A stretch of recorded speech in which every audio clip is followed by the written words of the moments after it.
I turn to you, the abyss. But if they remain unmoved, if the stars cannot hear, but if they remain unmoved, if the stars cannot hear. Obviously, the project itself is about women and how women face trauma from sexual assault.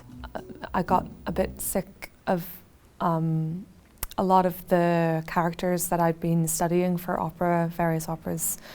I found them to be quite unsatisfying to study as somebody who was going to portray these characters on stage.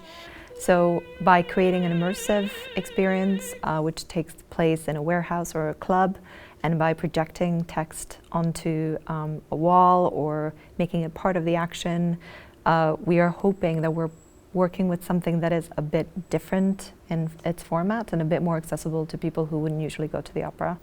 Sinead's original idea was to make a piece that shows a complete female character on the stage in all of her complexities, in all of her complications. It's very rare to have a three-dimensional woman on stage in the opera canon, and so that's what we wanted to create here.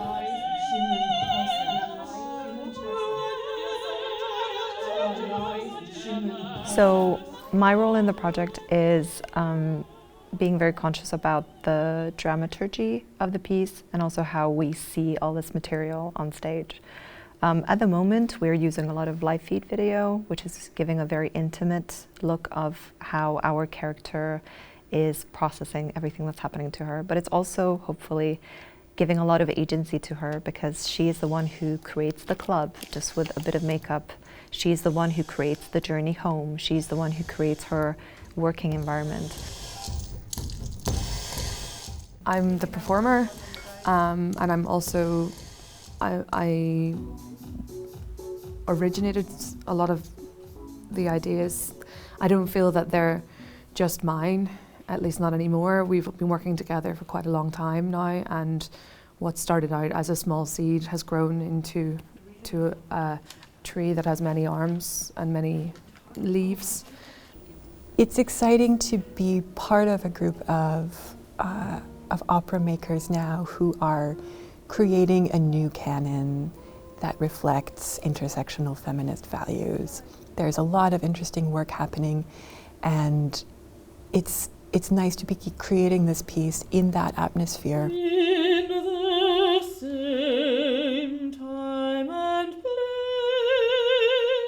I like to come up with ideas that may or may not work, and then it fascinates me to see how the other brains and the other minds on the team take those ideas and say, yeah, we can make this work, or no, this isn't going to work, and here's why.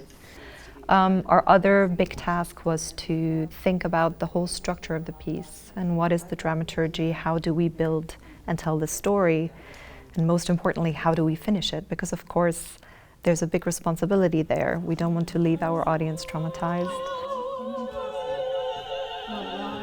Musically, for this piece, our goal is to create a piece for soprano and orchestra, as well as electronics, that incorporates pre-recorded spoken text and pre-recorded singing, as well as the live singing and live orchestra into a site-specific club atmosphere. With the looping of Sinead's voice when she was laying on the floor. I think what we came up with in this week here in Munich was that we want something that is not just hopeful, but empowering to our audience. We want to leave them with a message that they shouldn't give up and to be kind to themselves and give them time to process. Where we know that we are providing one more important perspective on these very important issues.